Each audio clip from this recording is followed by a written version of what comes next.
HFY War 1. The Galactic Concord Council Chamber hung in the silent dark of space, a great silver ring orbiting the blue-green jewel of Earth. Inside, under soft white lights and curved walls lined with alien glyphs, the final vote was called. Ambassador Daniel Carter stood alone at the human delegation station, his hands clasped behind his back, his face calm though his heart hammered like a drum.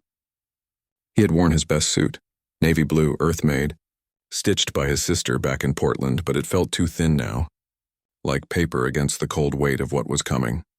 The Varelian speaker, tall and pale with eyes like polished obsidian, floated forward on silent grav pads. Her voice was smooth, almost gentle, but the words cut deep.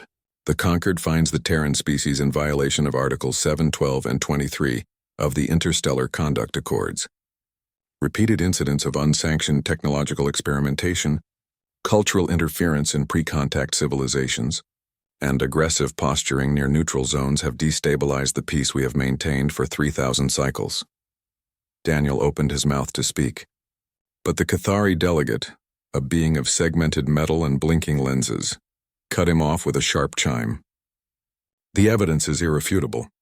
Human vessels have entered quarantined systems. Human scientists have shared forbidden knowledge with primitive species.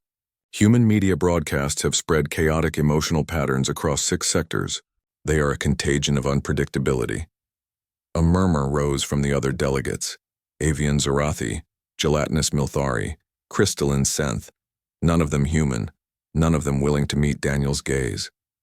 He had spent 5 years here, learning their customs, offering gifts, sharing Earth's music and stories, trying to prove humanity wasn't the reckless child they believed it to be. But one incident, a failed terraforming drone that drifted into a sacred nebula, had undone it all. The Concord didn't care that it was an accident. They only saw risk. The vote was called. One by one, each species cast their light. Green for inclusion, red for expulsion. The Varelians glowed red. The Cathari pulsed crimson. The others followed one after another until the chamber filled with a sea of warning red. Not a single green remained. "You are hereby banned from all Concord assemblies, trade lanes, and data networks," the Varelian speaker said. "Your ships will be turned away at the border. Your communications will be blocked. Earth is no longer recognized as a civilized participant in galactic society." 2 Cathari enforcers, tall, armored, faceless, stepped forward. They didn't touch him, but their presence was enough. Daniel nodded once, straightened his tie, and walked out without looking back. As the airlock hissed shut behind him, he felt not shame, but something sharper. Clarity. Back on Earth, the news hit like a storm. It flashed across every screen, from the neon towers of New Tokyo to the dusty towns of the American Midwest. In Houston, Lisa Monroe sat in her cluttered apartment eating cold pizza and watching the live feed with her boots still on. She was 32, with grease under her nails and a mind that saw engines like poetry. When she saw Daniel being escorted out, she didn't cry. She grabbed her notebook and started writing. "They think we're done," she muttered, sketching a rough design of a new drive core. "But we've barely started." Across the planet, others felt the same fire. In a quiet coastal town in Maine, retired naval officer Marcus Boone watched the broadcast with his dog at his feet. He'd commanded destroyers in the Pacific before the first alien contact, and he knew what it meant to be outnumbered. He picked up the secure phone on his desk and dialed 3 numbers he hadn't called in years. In a university lab in Chicago, physicist Elena Ruiz paused her experiment on quantum entanglement. She stared at the screen, then at the small model of a derelict alien scout ship her team had been studying in secret for months. "If they won't share their tech," she said to her assistant, "we'll build better." The world government scrambled. Emergency meetings filled the halls of the United Nations. Some leaders urged calm, others begged for apology, but the people spoke louder. Protests bloomed in every capital, not angry riots, but quiet marches with signs that read, "We belong among the stars and don't silence Earth." Volunteers flooded recruitment centers for the newly formed Earth Defense Initiative. Engineers offered their patents for free. Farmers sent food to orbital construction yards. Something had shifted. The ban didn't break humanity, it woke it up. Daniel returned to Earth 2 days later. He landed in Virginia, where a small crowd waited. Not reporters, but ordinary citizens holding handmade banners. A little girl handed him a drawing of a spaceship with Earth's flag on it. He knelt, thanked her, and tucked the drawing into his coat pocket. That night, in a secure bunker beneath the Rocky Mountains, he met with Lisa, Marcus, Elena, and a dozen others. No titles, no ranks, just people who refused to accept silence. They spread maps and schematics across a steel table. Lisa pointed to a design she called the Aurora Drive, a system that bent space using human-made quantum fields. No alien parts needed. Marcus outlined a defense strategy based on swarm tactics and decoy signals. Elena showed data proving they could synthesize bioshields from Earth fungi and lunar minerals. "We don't need their approval," Marcus said, his voice low but firm. "We need time. And unity. And we've got both," Lisa added, her eyes bright. "They banned Earth from the Council. Fine. But they can't ban us from building something better." Outside, the wind howled through the pines. Inside, the room hummed with purpose. No one spoke of revenge. They spoke of creation, of connection, of proving that humanity's greatest strength wasn't its weapons or its speed, but its stubborn, unshakable will to reach further, even when told to stay still. As dawn broke over the mountains, Daniel stepped outside and looked up at the sky. The stars were the same as always, distant, cold, beautiful. But now they felt like a challenge, not a barrier. He took a deep breath of crisp mountain air and smiled. Let them watch, he thought. We're just getting started. Part 2. After the ban, Earth did not fall apart as the Conquered expected. At first, confusion spread like fog. Markets dipped. Ships sat idle in dry docks. Families worried about the future. But within weeks, something unexpected happened.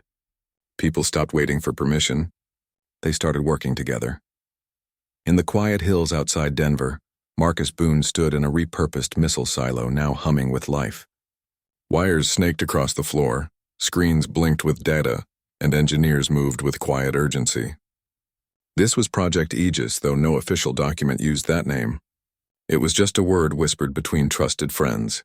Marcus, once a Navy strategist, now wore a worn jacket and boots instead of a uniform. He didn't give orders, he asked questions. What if we reroute the power through the secondary coil? Can we shield the core with graphene mesh? His calm presence steadied the team when stress ran high. Deep beneath the moon's surface, in a base carved from ancient lava tubes, Elena Ruiz led a different kind of revolution. Her lab glowed with soft blue light from bioreactors filled with strange pulsing gels. She had spent years studying alien data cores recovered from crashed scout ships, tiny, silent things the Conquered had left behind, thinking them useless. But Elena saw patterns others missed. She found that human DNA, when exposed to certain energy fields, reacted in ways that mimicked alien shielding. It wasn't magic. It was science, slow and stubborn. With help from botanists and geneticists, she grew living armor from modified moss and algae. It could heal itself. It could adapt. And it was made on Earth by Earth hands. Meanwhile, in Houston, Lisa Monroe stood on a gantry overlooking the largest hangar NASA had ever built. Below her, the first Horizon-class vessel took shape. Its hull was sleek but rugged, built not for beauty but for endurance. It used Lisa's Aurora Drive, a system that folded space using magnetic pulses generated by spinning superconductors cooled with liquid helium from recycled air. No alien tech, no Concord parts, just human ingenuity, tested again and again until it worked.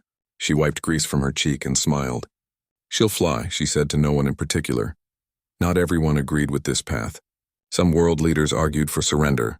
We should apologize, said one European minister on a global broadcast. Beg for re-entry. Trade is collapsing. But the people said no. In Mumbai, factory workers retooled assembly lines to build communication arrays.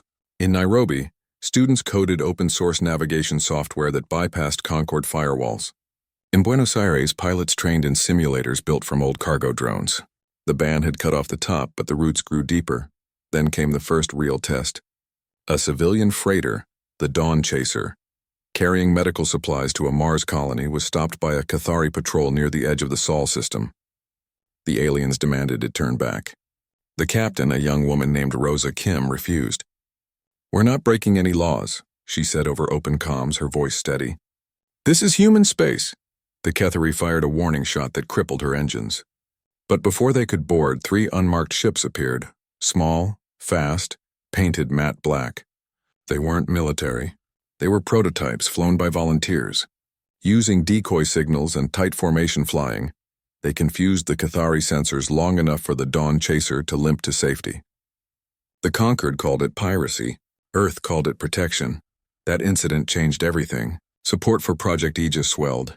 Resources poured in, not from governments alone, but from ordinary citizens.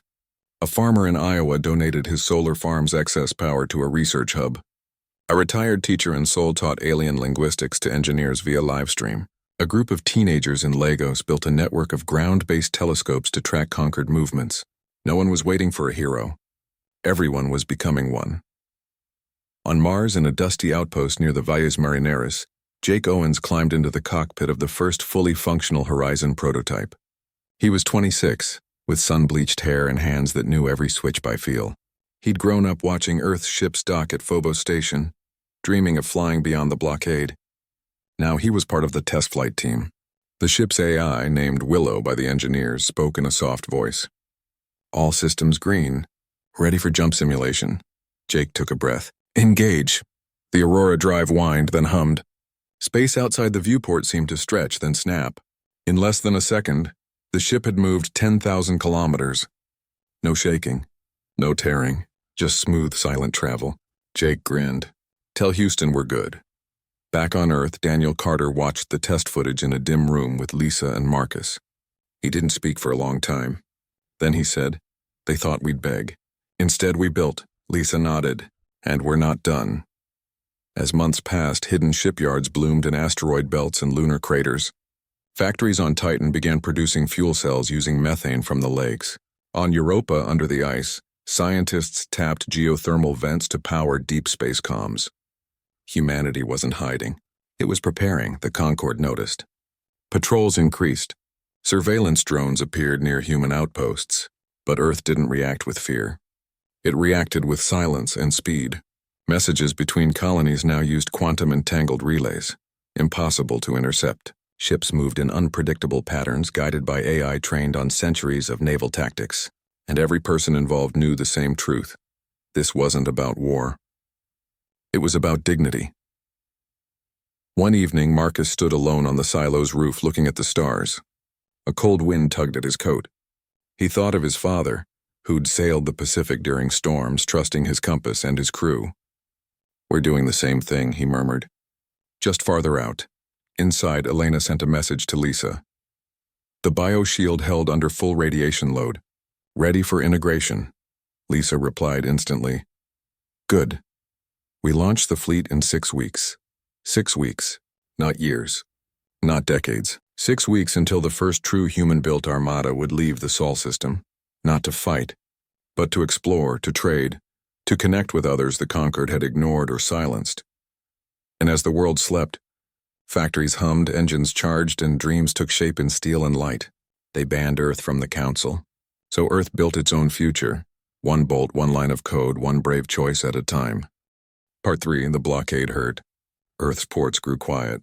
Starships that once carried goods to distant colonies sat empty. Food prices rose. News from off-world slowed to a trickle. But instead of despair, something else took root. Determination. People began to look not inward but outward, beyond the reach of the Conquered's rules. Volunteers lined up by the thousands. Not soldiers, not at first. Farmers, teachers, doctors, mechanics. Anyone willing to leave Earth and help build new homes among the stars. The call went out quietly through secure channels. Come if you can build. Come if you can grow. Come if you can heal. And they came. Families packed what they could carry. Students left universities. Retirees traded rocking chairs for radiation suits. They boarded the New Horizon-class ships not as refugees but as pioneers. The first wave left under cover of a solar storm. 10 ships, each carrying 200 souls, slipped past the Concorde patrol line near Neptune. Their destination was uncharted, a cluster of systems in the Andromeda Arm, far from Conquered control. No one knew what they would find. But they knew they would not be alone. Every ship carried seeds, tools, medical kits, and data drives filled with Earth's knowledge.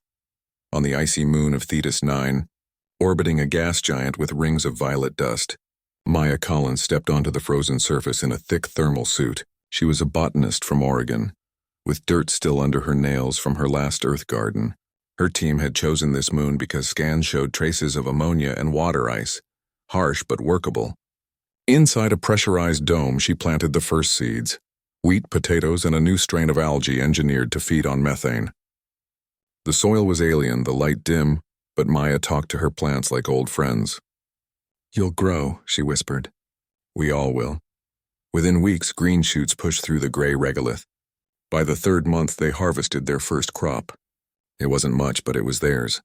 No Concord permits, no alien oversight, just human hands and stubborn hope. Farther out, near a dying red star named Calis, engineer Ben Tran oversaw the construction of New Haven Station. It hung in the void like a silver seed, made from recycled hull plates and asteroid metal. Ben had grown up fixing cars in Detroit. Now he designed habitats that could heal themselves. Tiny machines, nanites, crawled along the walls, sealing cracks, reinforcing joints, even generating heat from starlight. When a micrometeorite punched a hole in Module 3, the system sealed it before the air alarm even sounded. "It's alive," Ben told his team, grinning. "Not like us, but close enough." Life on the frontier was hard. Nights were long. Supplies ran low. Some gave up and turned back. But most stayed. They built schools from cargo containers. They held dances under artificial stars. They named their settlements after lost towns and loved ones: Hope's Reach, Carter's Rest, Monroe's Light. And they kept building. Word spread. Not through official channels, those were still blocked, but through smugglers, rogue traders, and exiled aliens who'd grown tired of the Concord's rigid ways. A Zorathi merchant, tired of paying tribute to the Varelians, brought rare metals in exchange for Earth-grown medicine. A military scholar, banned for questioning Concord history, shared star maps of forgotten systems. Humanity wasn't just surviving, it was connecting. On a rocky world called Varel's Folly, named after the species that had declared it useless, Jake Owens landed his Horizon ship to scout for water. He found more than that. Deep in a canyon, he discovered ruins. Not human. Not Concord. Something older. Crumbling towers covered in symbols no one could read. He sent the images back to Earth. Within days, linguists and archaeologists volunteered for the next transport. "We're not just building," Jake said over comms. "We're learning." Back on Earth, Daniel Carter watched the reports with quiet pride. He no longer wore a suit. He wore a simple jacket with a patch from New Haven Station. He spoke less in councils and more in town halls, virtual ones linking Earth with Thetis 9, Calis, Varel's Folly. "We are not asking for a seat," he told a group of young colonists. "We are making room for everyone." The Concorde noticed the movement. Patrols doubled near the edge of human space. Broadcasts warned neutral species not to trade with Terran outlaws. But the warnings only pushed more beings toward Earth's growing network. A Cathari scientist, disgusted by her government's arrogance, defected with a data core full of propulsion secrets. She was welcomed on Mars with open arms and a lab of her own. Lisa Monroe visited Thetis 9 to test a new atmospheric processor. She stood beside Maya in the greenhouse dome watching rainfall, real rain made from melted ice and recycled air. "Feels like home," Lisa said. Maya smiled. "It is home. We made it." As the months turned to years, the silent exodus became a steady flow. Not a flood, but a stream. Constant, quiet, unstoppable. Children were born in orbit. Gardens bloomed under alien suns. Songs written on Earth were sung on moons no human had ever seen. And every new settlement added its voice to the network, sharing data, stories, warnings, and hope. The Concorde had expected silence. Instead, they heard a chorus. One evening, Marcus Boone stood on the observation deck of New Haven Station, watching a cargo ship dock. It carried seeds, medicine, and a crate of books donated by a library in Chicago. He thought of the early days, the fear, the doubt, and how far they'd come. They hadn't fired a single shot in anger. They hadn't begged. They'd simply walked away and built something better. Down below, in the station's central plaza, people gathered for the weekly market. Humans traded with Zorathi, Milthari, even a lone synth who hummed softly as it examined a hand-carved flute. No one checked permits. No one asked for approval. They just talked, laughed, and shared what they had. Earth was banned from the council, but out here, among the stars, humanity had found something more valuable: freedom. And with it, a future written not in laws but in soil, steel, and the quiet courage of ordinary people who refuse to be silenced. Part 4. The conquered thought they had won. Earth was cut off, its ships grounded, its voice silenced. They believed humanity would fade into irrelevance. A cautionary tale told to young diplomats across the galaxy. But instead of fading, Earth grew quieter, sharper, and stronger. And when the conquered finally looked again, they saw something they did not expect. A network of free colonies, trading with outcasts, building without permission, and thriving beyond their control. Then came the Cathari defectors. A small fleet of 3 warships, scarred and running on emergency power, appeared at the edge of human space near the Helios Rift. Their commander, a being named Vex 7, broadcast a simple message. We seek asylum. We will not return to a system that punishes truth. The Cathari had discovered their leaders were hiding evidence of ancient civilizations the Concord had erased. When Vex 7 tried to report it, he was branded a traitor. Now he had nowhere else to go. On New Haven Station, Marcus Boone listened to the transmission with Lisa Monroe and Daniel Carter. The decision was not easy. Sheltering defectors would be seen as an act of war, but Daniel looked at the faces on the screen, beings who had risked everything for honesty, and said, "We don't turn away those who stand for what's right." The vote among the colony leaders was unanimous. The Cathari ships were granted safe harbor. Within hours, the Concord responded. A formal ultimatum arrived via tight beam laser, cold and precise. Expel the traitors within 3 cycles or face military enforcement. The message bore the seal of the Varelian High Speaker and the Cathari War Council. It was not a request. It was a threat. Marcus gathered the fleet commanders. They met in a war room carved into the side of an asteroid, screens showing ship positions, fuel levels, and weapon status. The Human Alliance fleet was small, only 12 Horizon-class vessels, plus a few support cruisers and drone tenders. Against a full Concord strike force, they were outgunned and outnumbered, but they had something the Concord did not: unity and the will to protect what they had built. Lisa stood by the main display, arms crossed. "We don't have to win a fight," she said. "We just have to make it too costly for them to keep fighting." Her plan was bold. Use the Aurora drives not for escape but for surprise. Jump in close, disable engines and sensors with electromagnetic pulses, then vanish before the enemy could retaliate. No killing. Just disabling. "We show them we're not reckless," she said. "But we're not weak either."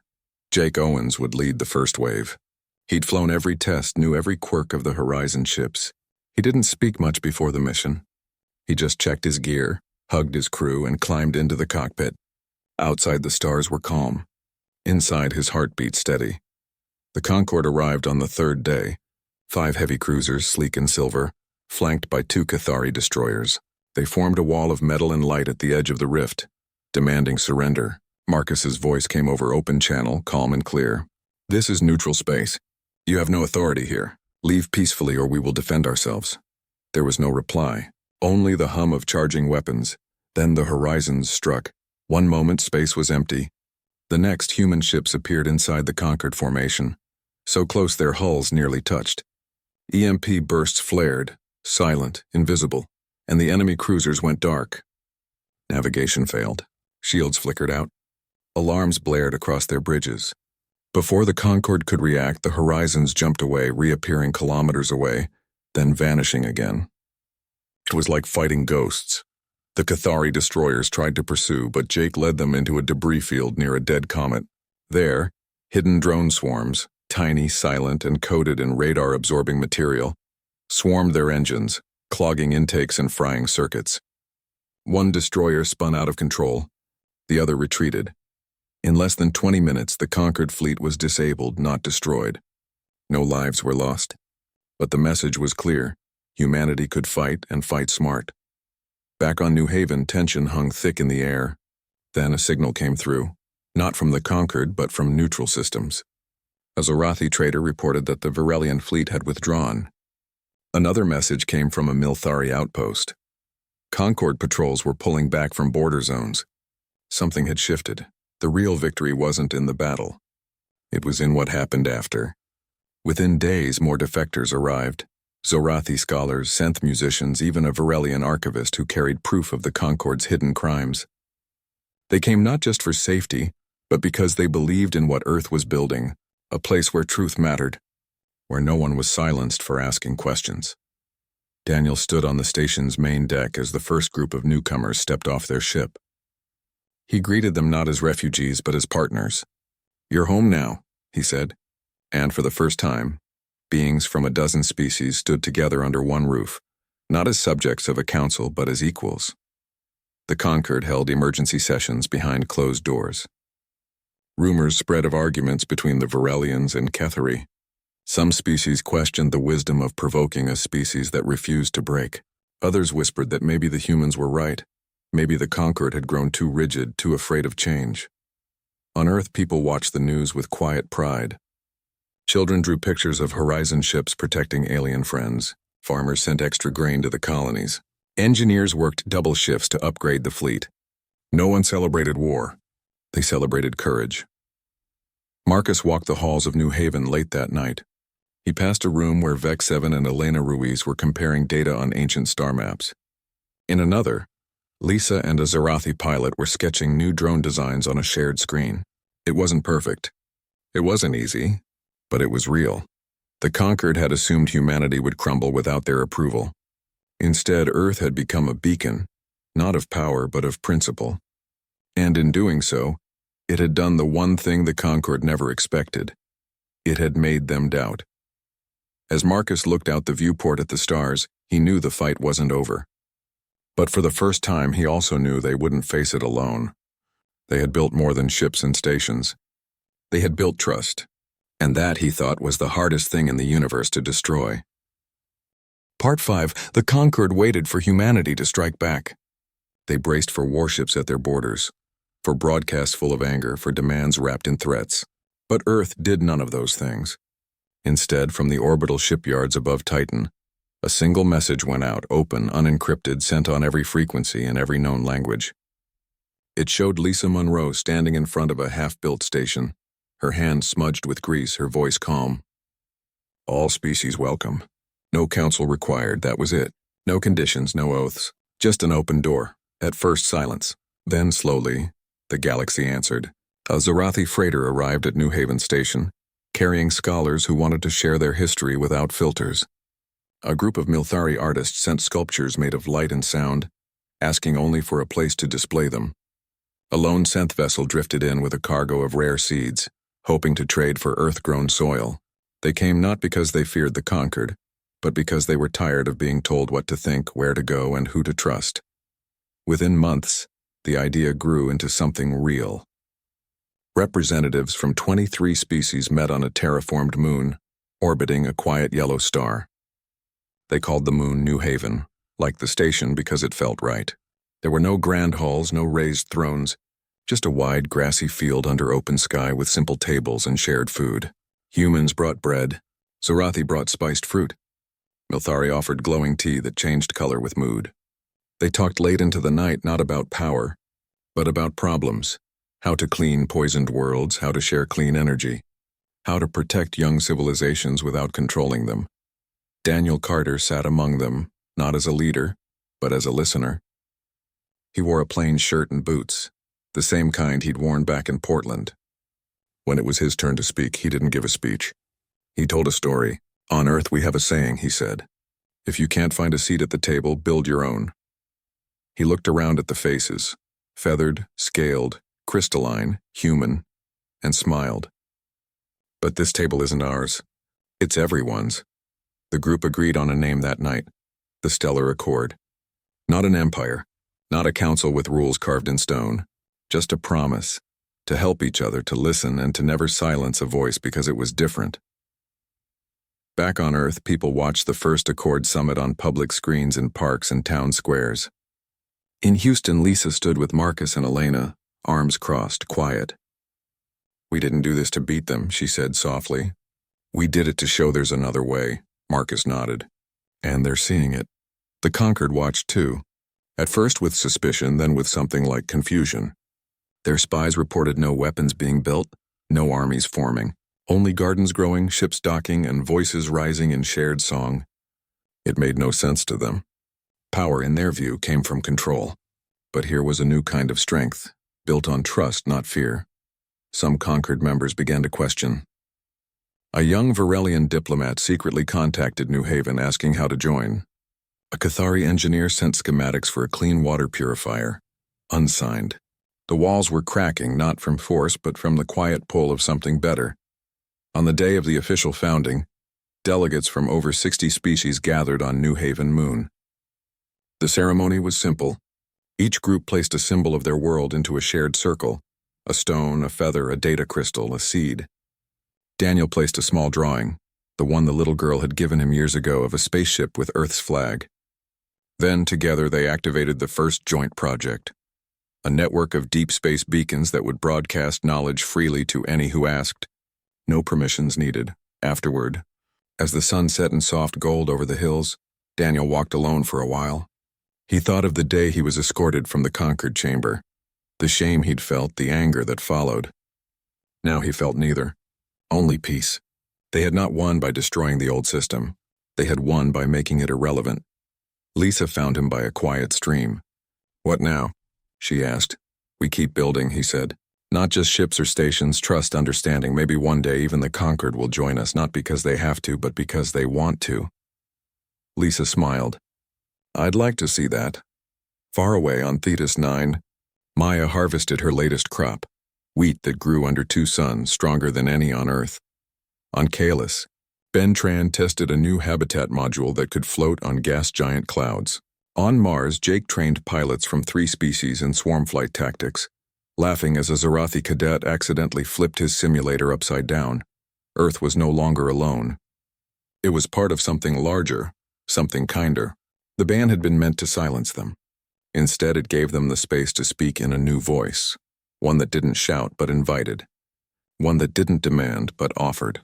As stars blinked awake in the New Haven sky, Daniel looked up and whispered, "We're home."